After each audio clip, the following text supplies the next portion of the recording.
Raden Mas Sentardi itu punya seorang istri keturunan Tionghoa, yaitu namanya Oe Kim Lian Niu, ya. Yaitu kalau teman-teman yang biasanya main di rumah beliau itu manggilnya cuma Mae gitu aja, tapi nama sebenarnya yaitu Oe Kim Lian Niu. Karena beliau dipungut oleh Raden Mas Sentardi dan kebetulan Raden Mas Sentardi itu nikah dengan seorang keturunan Tionghoa, akhirnya Raden Kusudarto tadi namanya pun diganti oleh Raden Mas Sentardi dan Oe Kim Lian Niu menjadi Raden Totong Kim Darto. Pada tahun 1984, tepatnya pada tanggal 30 Oktober 1984, beliau menikah. Almarhum menikah dengan seorang keturunan Chinese juga. Karena memang pergaulan almarhum ini setelah dipungut oleh Mae tadi, oleh Oe Kim Lian Niu tadi, akhirnya pergaulannya dengan orang Chinese. Akhirnya menikah dengan orang Chinese dengan nama Ibu Herawati Kuncoro. Ya, Ibu Herawati Kuncoro tahun 1984, tepatnya tanggal 30 Oktober, dan dengan pernikahan itu akhirnya lahirlah seorang putri, ya, anak daripada Bapak Raden Toto Kim Darto tadi, yaitu namanya Yeni Indranegara pada tanggal 30 Agustus tahun 1985. Selain beliau belajar dari pengalaman melihat film dan lain sebagainya, juga ikut bela diri yang ada di Madiun pada saat itu. Bela diri yang pernah diikuti ada Kempo, pencak silat, dan perguruan-perguruan yang lain pada saat itu. Namun disampaikan pada saat itu oleh Mas Totong, beliau belum pernah disahkan oleh salah satu perguruan.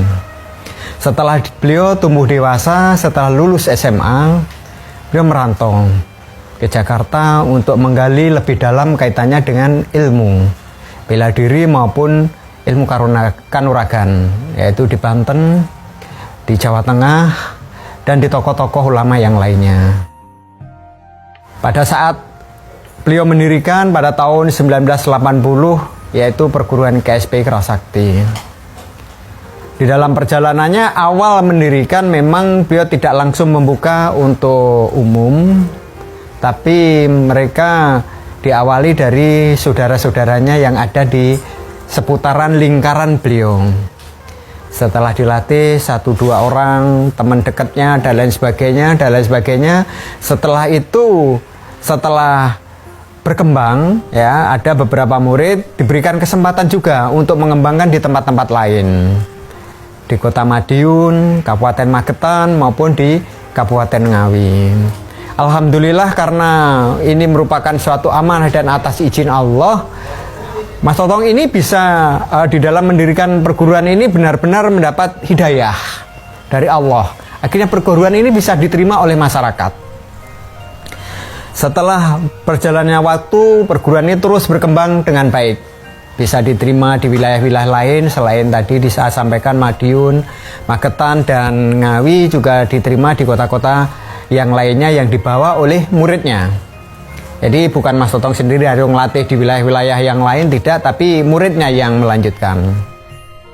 Terus di dalam perjalanan kami selaku murid, boleh dikatakan selaku anak, selaku adik, karena memang jenjang usia yang tidak begitu jauh. Beliau dilahirkan tahun 53, saya dilahirkan tahun 66, begitu ibaratnya seorang kakak dengan adik. Kami selalu, begitu saya mengikuti latihan pada tahun 1982, pada saat itu saya masih duduk di bangku SMP kelas 1, saya terus ikut berlatih.